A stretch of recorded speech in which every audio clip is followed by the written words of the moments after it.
Okay, this is the last session of the hybrid course that we're doing via Zoom, and I apologize for having to change the date on this, but most of you are just tapping in by record or watching the recording anyway, so shouldn't make that much difference. We're really into the tail end of it. The math questions are usually the ones that folks get the most concerned about. Just to let you know, in the exam, 75 questions, you need a 75% to pass. That means you can actually miss 18 questions. Hopefully, you won't miss that many. And there are probably only about 10 questions that are math questions as part of this exam. So, the math is important for sure. It comes with practice, but don't overstress it. If you're worried about that, if you're just bad at math or whatever, or you can't remember all of the different steps. So that's part of what I'm going to be doing here is going over some of the steps on the main question. So I'm going to jump in. Before I jump into this, does anybody who's online have a specific question you want me to answer before we jump I just in? missed that. Can we bring a calculator? Yes, I'll also provide a calculator. Okay. But if you've got your own favorite calculator, some people like to use their Texas Instrument or whatever. The only thing is you can't use your phone as the calculator because you can look up other stuff. But we've got the little cheapy Dollar General. All you're going to need is multiplication, division, subtraction, and addition. So yeah, we'll provide a calculator or bring your own. Also, scrap piece of paper. Other than that, well, we'll provide that too. Other than that, just bring your knowledge. It's not open book for sure. So all right. So let me get into the to my way of thinking, the easiest one, and I think we touched on this in the last session, is if you want to size an array. And the array, the process for that is you really just take your daily load, and that's going to be in kilowatt hours per day. And this is usually the way I try and think of it. Okay, I start out with kilowatt hours per day, and I want to get to kilowatts because we refer to our array size as kilowatts. Well, then I have to divide that by hours per day, but I don't divide that by 24, 24 hours in a day. I divide it by the hours of insolation per day. So you get that out of PV watts, and that's based on your angle, your azimuth, your location. You look it up, and maybe you find that it's 4.6. So I'll just say it's insolation hours per day. That's going to give you an answer in kilowatts, but that's if it's 100% efficient. So we divide by the D rate, and we can calculate the D rate based. The main factors that we usually have are inverter inefficiency, voltage drop. Right there is going to give you 4 or 5% D rate.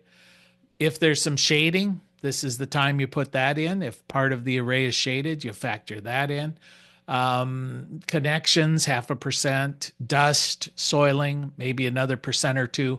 So after a while, depending on your system, you'll get used to how much it's derated. So we do it by derate. So for example, if you've got a system where you've calculated and it's 20.5 kilowatt hours per day, and the insolation at your site is say 4.6 hours per day, well, then we would just simply take 20.5 divided by 4.6 equals 4.46.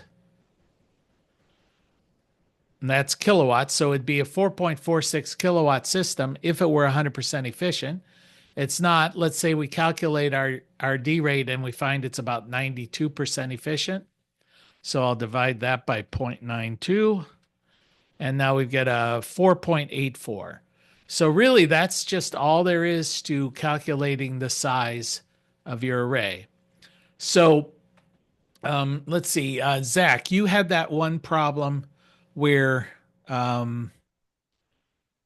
were you able to calculate the daily load, or should we just go off like the 6100? I came up with two, but yeah, I got 77212 watts. That's before kilowatts, obviously.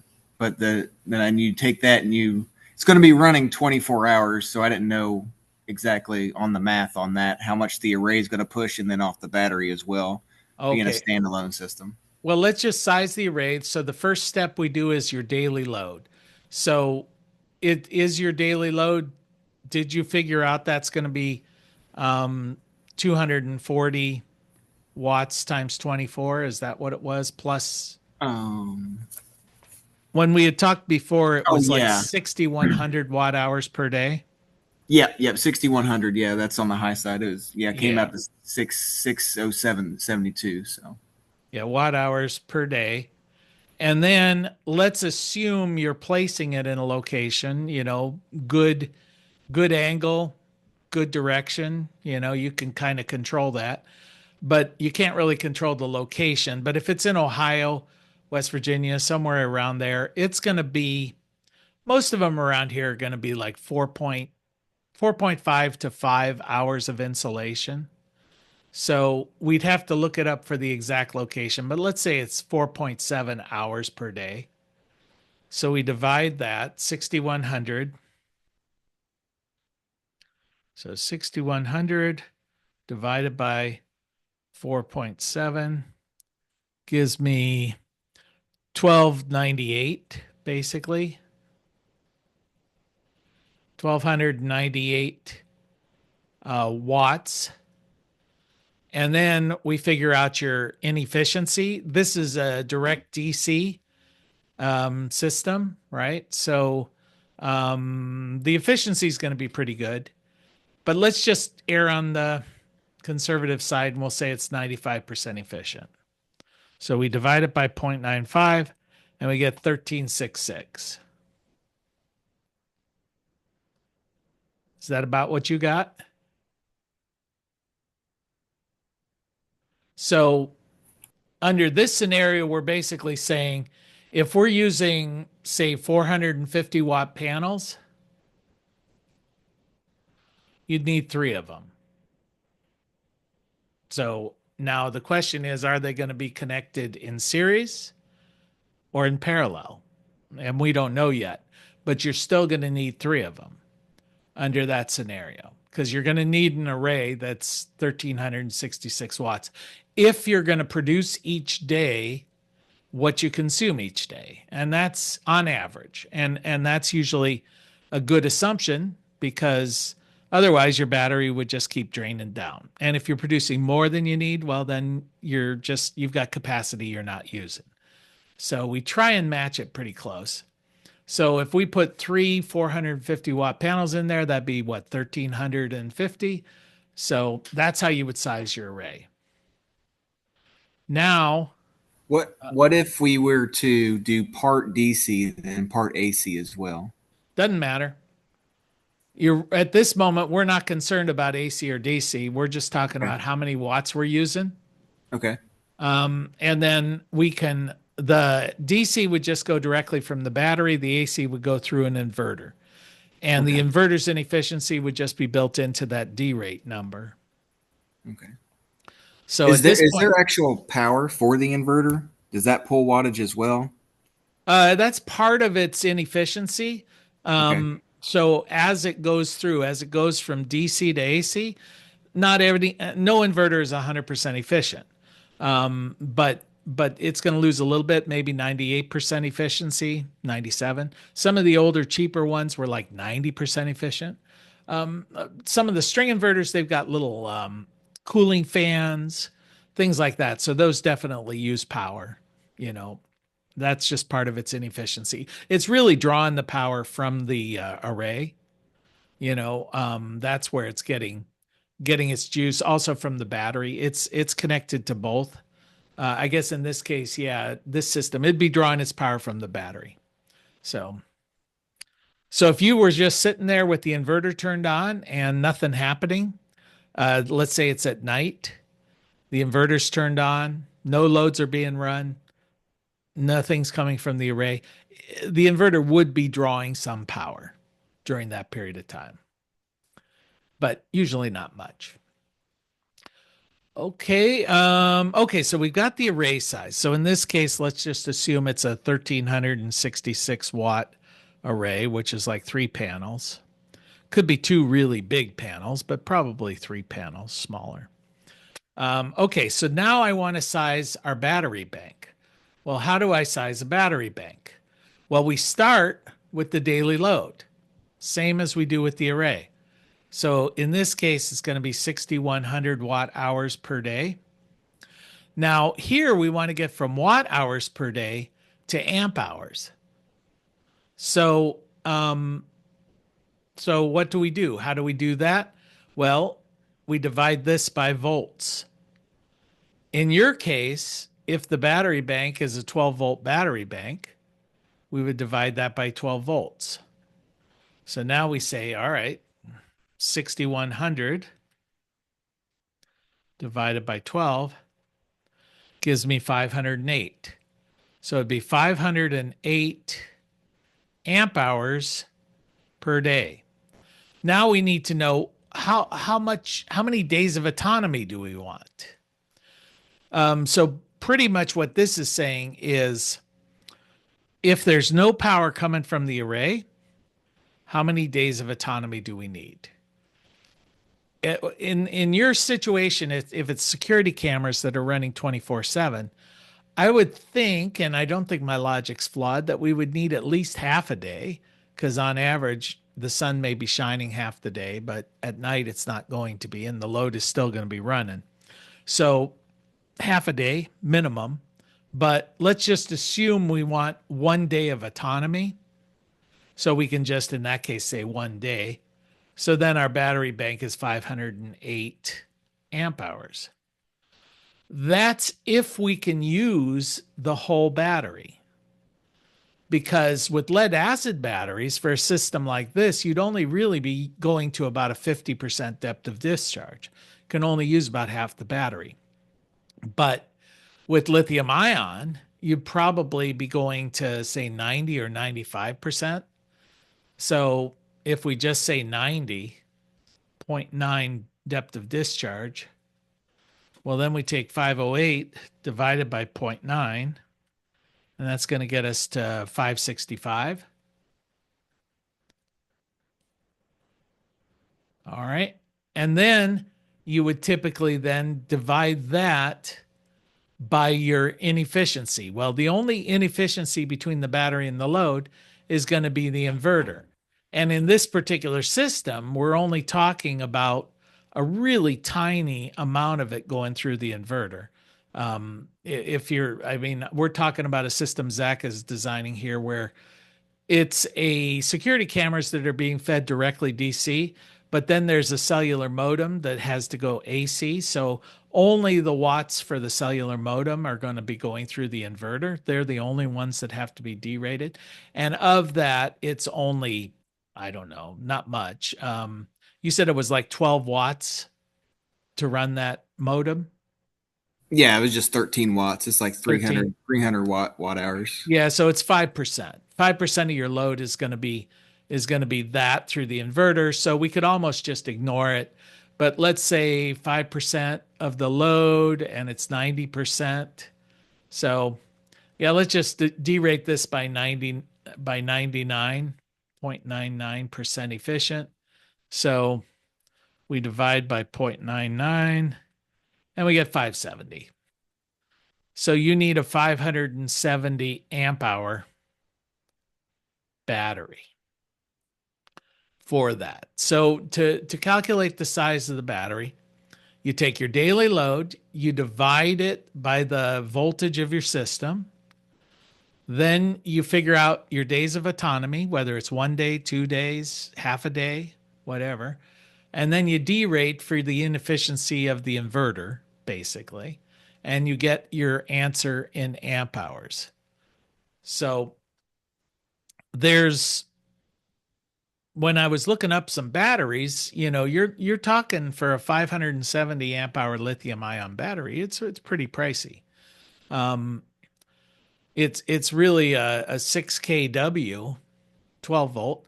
If you were, there are some alternatives here.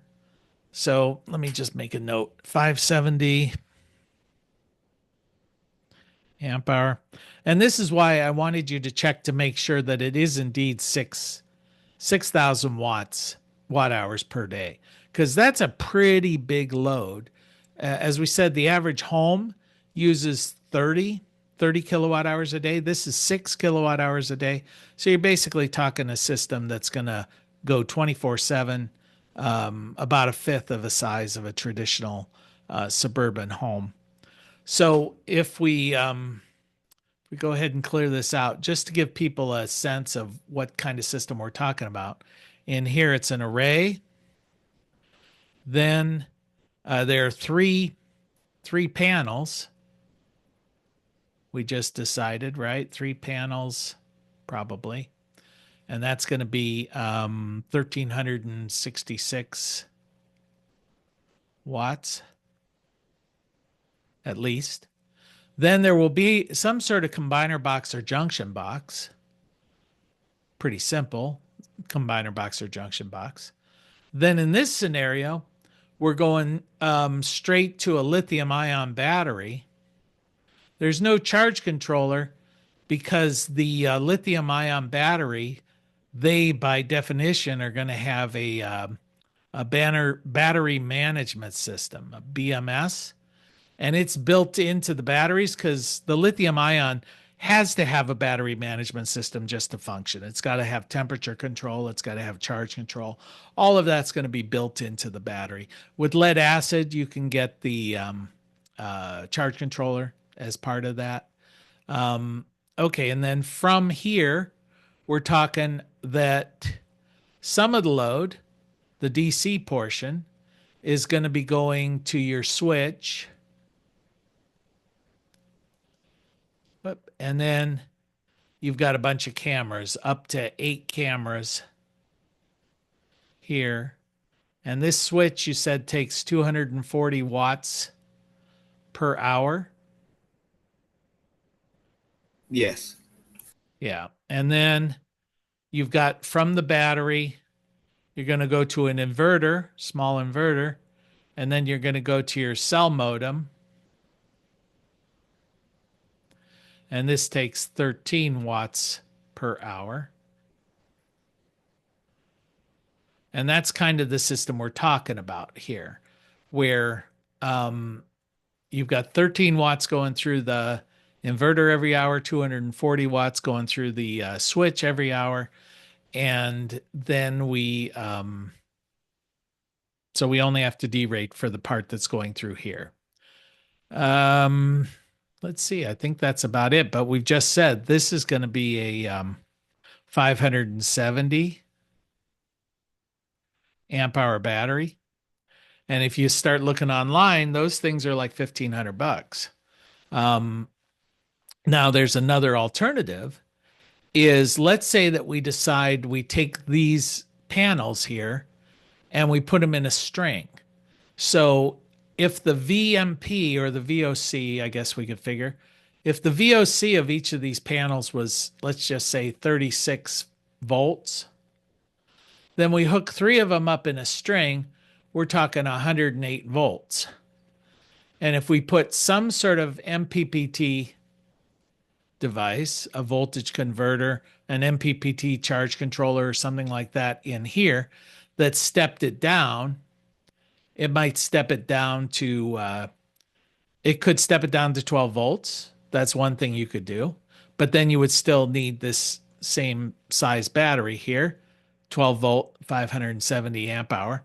Or you might find yourself looking at a just a regular household lithium ion battery. Let's say like a Tesla Powerwall or something like that. You don't need it that big, but they have some that are out there that are in the 6 kilowatt hour realm. And for this system, you're talking about our total load is 6,100 kilowatt hours per day. So if you wanted to back it up, it's really easy to size a lithium ion battery system, because they do all of the calculations for you. So this is 6.1 kilowatt hours, 6,100 watt hours. So you just need a 6.1 kW battery or kilowatt hour battery. The D rates are already built into it and all of that. So, but typically these are going to be 48 volt systems. That's just kind of standard within the house. So a 48 volt battery, it may be able to accept 101 volts coming in. We'd have to look at the specs on that because the battery management might be able to handle that. So feeding it from those 3 panels is not going to be a problem. But then taking that output and making sure that it's compatible with the switch, you might have to put a voltage converter in the line, probably in the line for both of them, that takes it from 48 volts down to 12 volts. And those are relatively reasonably priced. I mean, I was looking online, you can get some for less than $50. So in this scenario, you'd charge a big lithium ion battery and then step down the output voltage from whatever it is probably 48 volts down to 12, because you had mentioned the switch needs 12 volts. If you get a 12 volt inverter, it needs 12 volts. So you simply step down the output. A system like that might actually be cheaper than going out and buying 570 amp hours at 12 volts. So that's another issue. But I think based on this load, you can see, Zach, that this is getting to be a pretty big unit. I think you were envisioning being able to just attach it to a pole. Is that right? That's correct. Yeah. So, I mean, you still could attach it to a pole, but for sure it's pretty I looked at one of those 6 kW batteries. It was about 98 pounds. I know we talked about weight, things like that. And then 3 panels. So I guess the real question is, does that switch in fact require 240 volts, or does it only require, I think you had said 30 volts for each camera? So if you're talking about a 2-camera system, instead of having a load of 6 kilowatt hours per day, we would really only be talking about, say, 2 times 30 or 60 watts times 24 hours. So it's a much, much smaller system, a quarter of the size, really. So anyway, hopefully that helps. Are there any questions from the folks here on this, what we're talking about? This one's a bit of a change, but it does talk about battery sizing, and it talks about array sizing for a relatively small system, but it's pretty big to run some security cameras. Okay, so then let's jump into sizing a string. Okay, so sizing the string. This is another one where folks get confused. When we're talking about a string inverter system, so let me just draw a picture of what we're talking about here. We're going to go from the array to a combiner or junction box. From there, it's going to go to your DC disconnect. From the DC disconnect, it's usually attached. It's going to be your inverter.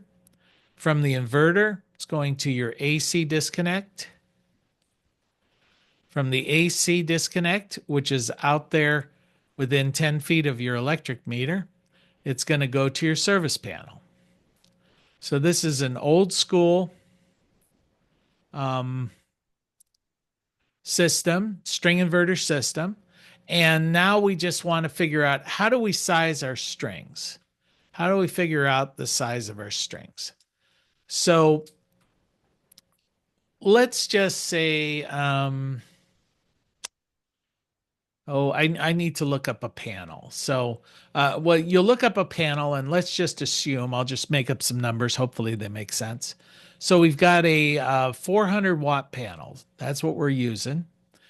And we look at the spec sheet, And the VOC, the VMP, let me start with the VMP and the IMP. So I got numbers that work, and then the ISC. So we need those. So VMP times IMP are going to be 400. So just to make this simple, we'll say it's 40 volts VMP and 10 amps. So 10 times 40, 400. The VOC is going to be a little bit more. So let's say that's 45 volts. And the ISC is going to be a little bit more. So let's just say it's 11.5 amps. Then we look at the system and we say, oh, you know what? The temperature coefficient. The temperature coefficient at VOC, and you'll just get this off the spec sheet, is, I'll write it down here, plus or minus let's say 36% per degree Celsius. And what that's saying is that for every degree that you deviate from standard test conditions, if it's colder, it's going to produce 0.36% more voltage for every degree. If it's hotter, it's going to produce 0.36% less as you go away from standard test conditions. Now, the second number we're going to need is this is for VOC. It changes depending on where you start. VMP, usually they don't give it to you as VMP, but they give it to you as Pmax, the temperature coefficient at Pmax. Well, that's the same thing. Pmax is just VMP times IMP. So let's say that this one says plus or minus point, I think it's usually less, we'll say 32% per degree Celsius. All right, so that's what we've looked up on our spec sheet. So how do you get started with your string calculations? Because if we've got 30 panels up here, I need to know how I'm going to configure them. Is it going to be 2 strings of 15? Is it going to be 3 strings of 10? Because they all have to be balanced. Is it going to be 5 strings of 6? I don't know, but it's going to add up to 30, and every string has to be the same. So we've got limited flexibility when it comes to that. So what's the maximum number I can put in a string, and what's the minimum number? So we start with the temperature because we're talking about voltage deviation. Well, let me just say an easy way to remember this is if everything else were equal and temperature wasn't a factor, if temperature wasn't a factor, I just look at what's the voltage, maximum voltage this inverter can handle. Normally in a residential system, the maximum is going to be 600, but it might be less. And it's 600 because the NEC doesn't allow you to have more than 600 for a residential system. So why make an inverter that can handle more than 600? So let's just assume it's 600, but it might be 550, might be 500. So let's say that the maximum is 600 and the startup voltage of this thing, and we get that from the inverter spec, it needs at least, let's just say 120 volts to even turn on. So 600 is the max, 120 is the minimum. So if temperature wasn't an issue, I'd just take 600 volts, and I would divide it by the VOC, which is 45 volts. That's the maximum each panel could produce under standard test conditions. And we'd say 600 divided by 45 gives me 13.3. You round down because you don't want to exceed it. So it'd be 13 panels max if temperature wasn't an issue. But temperature is an issue. But if temperature wasn't an issue, well, I can't do 2 strings of 15 because I've exceeded my maximum, but I could probably do 3 strings of 10. But I don't know what the minimum is. Well, what would be the minimum if temperature wasn't an issue? I'd take 120 volts, which is what I need to start my system. I'd divide it by the VMP. We're just taking the operating voltage instead of the theoretical maximum, and we're going to get 3. So it's going to be 3 minimum, 13 maximum. So in that scenario, if I have 30 panels, I'd configure this to 3 strings of 10. Pretty straightforward, right? I couldn't do 11. I couldn't do 12 because it doesn't go equally into 30. All right, so let me go ahead and erase those here just to give myself some room. So that's how you would do it if temperature wasn't an issue, but temperature is an issue, as I keep repeating ad nauseum. So what is the difference? Well, I start with what is the hottest day ever, or sorry, the coldest day. I'm doing maximum. So what's the coldest day ever experienced at that location? So you look that up online. Let's say this location, the coldest day ever is minus 25 degrees Celsius. What is the difference or the delta between minus 25 and positive 25, which is standard test conditions?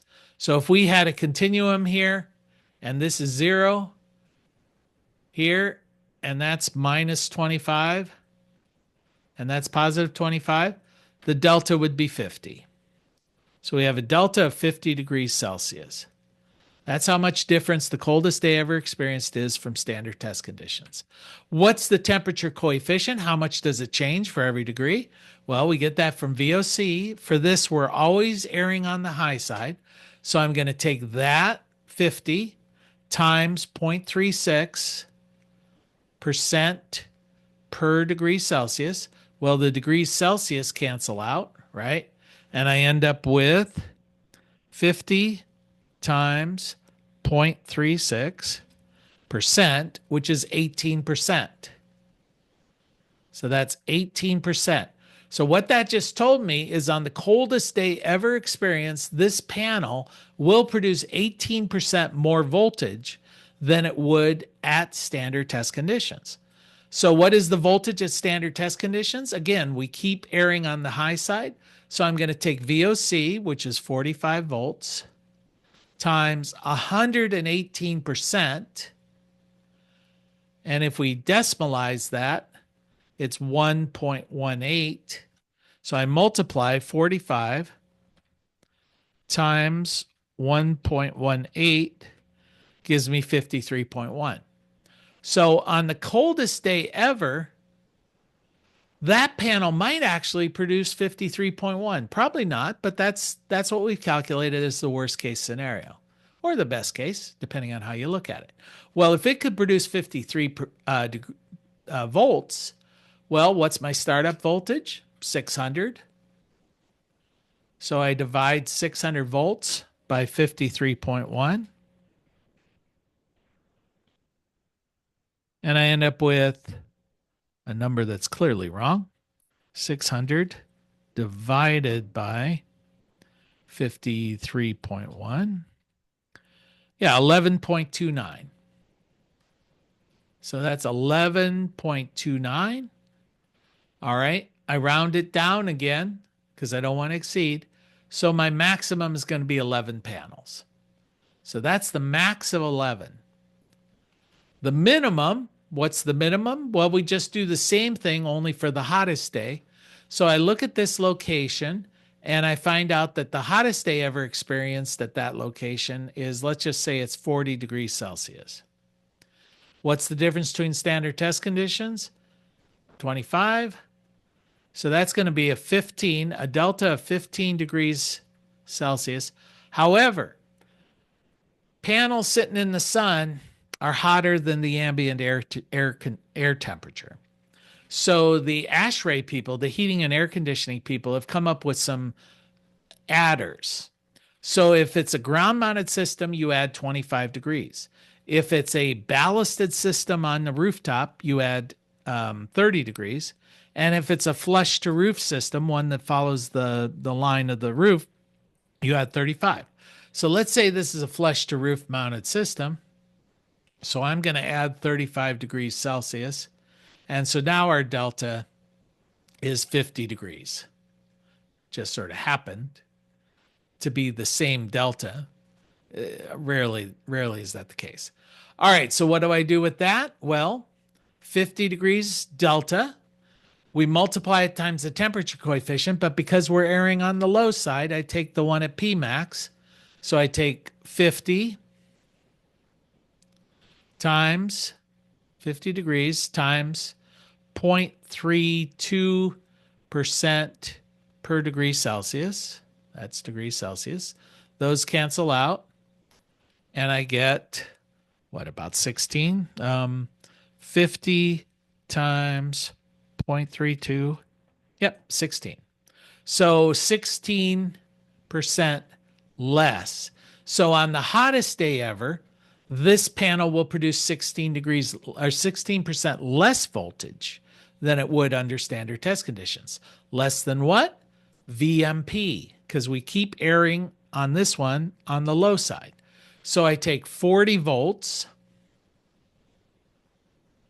times, and in this case, it'd be 100% minus 16% because it's 16% less. We added them together up here, got 118%. Here, we're only going to get 84%. Decimalize that, it's going to be 0.84. 40 times 0.84. And that's going to be 33.6 volts. All right, so on the hottest day ever, that panel is going to produce only 33.6 volts. On the coldest day ever, it could produce 51 volts. So I divide the startup voltage, which was 120. I'm running out of space here. So 120 volts divided by 33.6 volts. And that's going to be probably 3. 120, or sorry, 4 divided by 33.6 gives me 3.57. You round it up because you want to exceed it to 4. All right. So all that just told me a maximum in the string of 11, a minimum in the string of 4. So my initial impression, 3 strings of 10, it's going to work, right? I could also do, what else could I do? What divides into 36, 6 times 5. So what I could do 6 strings of 5. I could do 5 strings of 6. Those are really my only choices. 3 strings of 10, 6 strings of 5, or 5 strings of 6. Well, I would do 3 strings of 10 because you want to push the voltage as high as possible, because a voltage drop, the higher the voltage, the less impact voltage drop has. Also, now I don't need, if I did 5 strings of 6 or 6 strings of 5, I'd need 5 or 6 circuit breakers, and I'd have a lot more wire. I would add a lot of cost. So 3 strings of 10 just makes the system cost less and work better. All right, that's a lot of information there. It is recorded, so, and it's a mess. So I think hopefully that'll help you there. Anybody have a question on this? So in this case, this is just all series for each string, is what you're saying, right? Yeah. A string by definition is panels hooked together in series. We don't call, when we do a connections in parallel, we don't call that a string. Okay. Like with microinverters, when we hook them up, we call that a branch circuit, because you're making a parallel connection between each one of those, like when we do an N-phase system. So yeah, by definition, a string is a series connection, Right. whether it's batteries or whether it's solar panels. All right. Let me see. I'll clear that. Any other of the math questions that were confusing to anybody? Speak now. The three equations. I'll just remind you, the 3 equations that you'll need to memorize is the power equation, which is watts equals amps times volts, right? We use that a lot, as you can see, just as we've been going through some of these math equations, we use that. The second one is Ohm's law, which is volts equals amps times resistance, or VER. And then the voltage drop equation is voltage drop. It's a variation of Ohm's law, right? Equals amps times resistance, but we're given resistance in terms of ohms per 1,000 meters. That's where we get the resistance of a wire out of the NEC. So I have to multiply this times twice the distance divided by 1,000 feet. I do that because the resistance we've been given is per 1,000 feet. I need to know what fraction of 1,000 feet I'm talking about. And we do twice the distance because it's a circuit. The wire's there, back, right? So the electron travels twice the distance of the circuit. So that's our voltage drop equation. And what is the amps? Typically, it's going to be the IMP, right? The amps at the maximum power point. So remember with a string, if I had that solar panel I was talking about back there and I said my VMP is 40 volts and my IMP is 10 amps. Now I hook a second one to it. What is the voltage and what is the amperage? I'll pick on you, Morgan, because I can see you.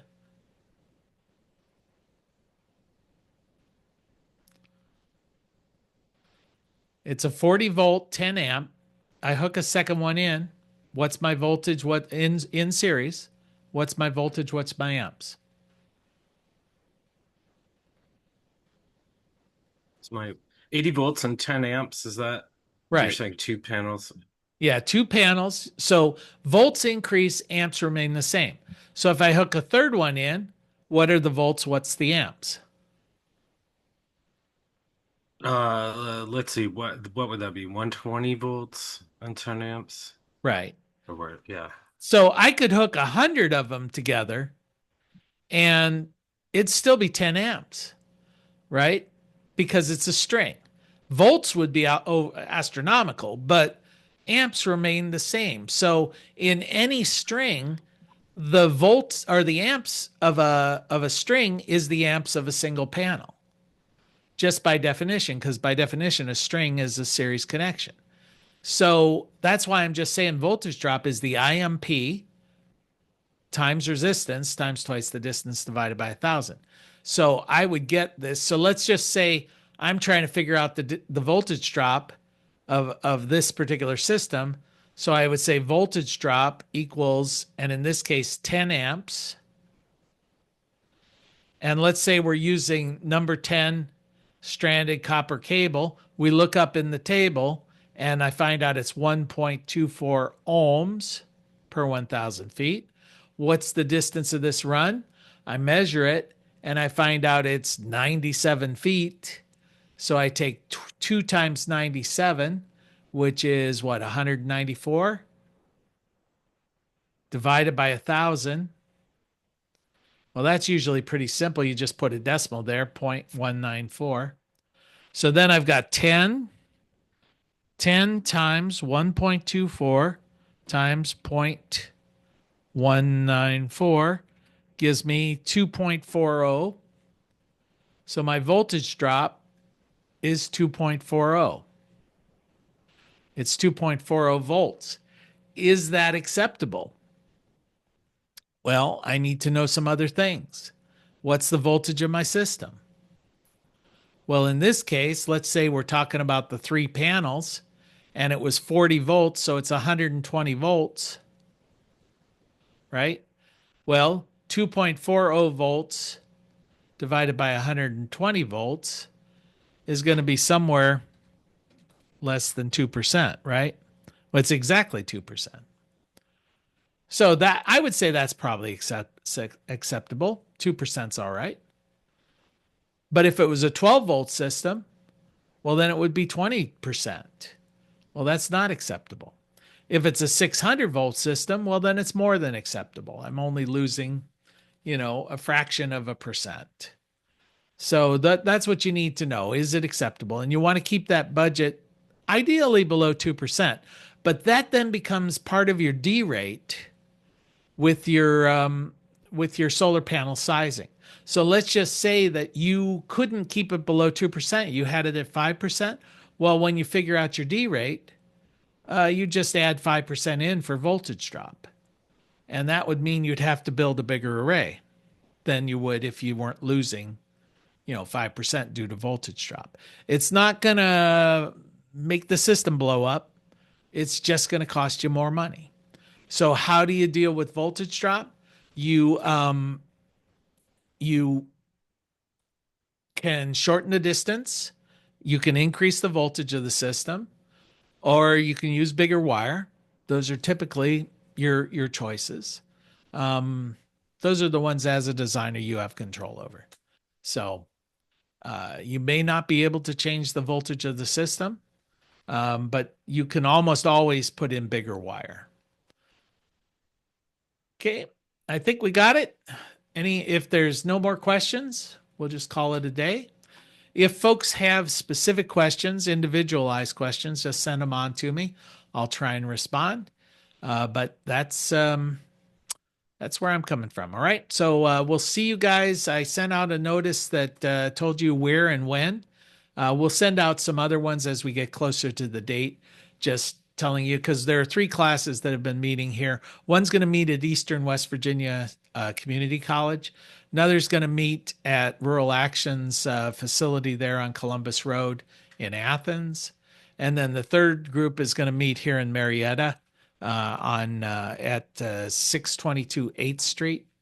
So that's our office here. We've actually are in the process of making a training room. So it'll be an unfinished room, but that's fine. It's not cold outside. So we're just going to be standing up, putting labs together. Okay. So I'll talk to you guys later, and I'll see you when we have our meeting. All right. So take care. Okay. Bye-bye. Sounds good.